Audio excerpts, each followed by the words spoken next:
Hey guys, let me start by saying that this is the Workbench Multi-System 16. It is September 2016 at the making of this video, so that's the version that I have, and it's supposed to have been recently redesigned.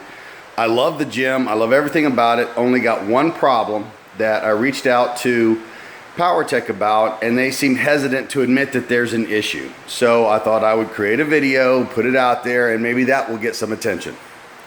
So here is the bench station and the Pec Deck.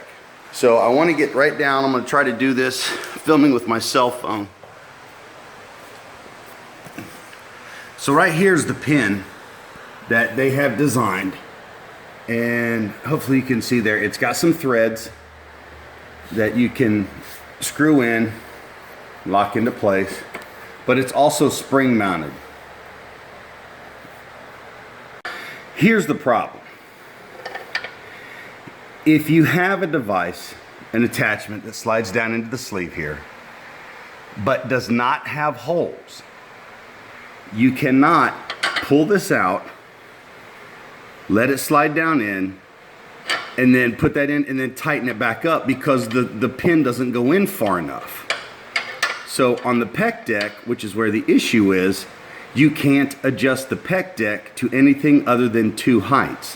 One which is all the way down where the pin is pulled out, and the tube slides all the way through, comes out the bottom here, and sits down as far as it can go. The only thing holding it is where the headrest will sit up here on the bench pad, or you leave the pin in and it sits way up high because the bottom of the tube is sitting on the top of the pin, which doesn't provide a whole lot of stability either. So what I've asked Powertec to do is, it's really a very simple fix. The tube on the Pec Deck, and I'll show you that in just a second, should have holes in it, or at least a slot where you can put the pin through and then tighten it down if that process works. If there's something in there to pinch the tube and hold it in place. But if you don't have that, there's no adjustability. So hold on a second, let me show you that. Okay, so here's the Pec Deck out of the system. So you can see there's the headrest, there's the tube, no holes. This part of it came pre-assembled, so it's not like I could put it in backwards. No holes on the sides, and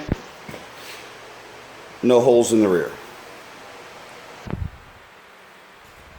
Okay, so I'm going to show you what I'm talking about. Right now, the pin is in, so I haven't pulled the pin out. I'm just going to slide the Pec Deck down into the tube. Okay, so the Pec Deck has slid down. It's now resting on top of this pin. Kind of a bit wobbly there. And look at the height. So unless your head is all the way up here, the joint that's supposed to match up, this joint should match up with where your shoulders are. So my shoulders would need to be at this level. Well, that's about a foot off the pad. I'm not that big. I'm just your average size guy. So let's see what happens when I pull the pin. Okay, so now the pin is pulled. As you can see, the tube comes all the way out the bottom. It's sitting on the mat. Again, pretty wobbly. And now the only thing kind of holding it up is the fact that it's sitting on the floor and the headrest, which is, again, puts my shoulder level down to about an inch off the pad, which still isn't right. So I don't understand why they won't just admit, oh gosh, we forgot to drill holes in the tube. That would be just a simple fix, and you got complete adjustability, at least within the range of the notches of the pin, or the notches in the holes in the tube. Or to redesign that pin, which I kind of like the spring-loaded pin, but if that doesn't work, then maybe find some other pin mechanism to make that work. So that basically makes the Pec Deck unusable, at least this version of the Pec Deck with this version of the Workbench system. So I'm hoping that they get this video and they will look at that and go, you know what? That is definitely a problem. We need to address that and get it fixed. Thanks, guys.